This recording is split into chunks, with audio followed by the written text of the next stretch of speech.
આપણે આવી ગયા આપણા વ્લોગમાં હુલુલુલુ વ્લોગમાં તમારું બધાનું સ્વાગત છે. આપણે હુલુલુલુ કરીને આ મકાઈમાં દવા છોટવા આવી ગયા જો હુલુલુલુ કરીને આપણે દવા છોટી નાખવાની આ બધી બાટલા જોઈએ તો આપણે દવા છોટ નાખવાની આખા એકદમ હુલુલુલુ કરીને તો બના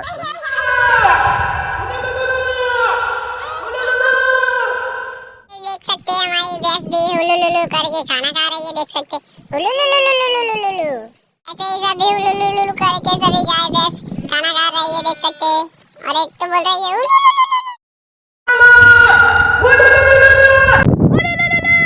તો દોસ્તો આપણે નીકળી જઈએ મકાઈમાં દવા બવા છોટીને ઘેર હુલુલુલુ કરતા આમ આપણે ઘેર જઈને ખાવા પાવાનું છે ખાલી હુલુલુલુ કરીને दाल भात. તો બની રહ્યો વિડીયોમાં.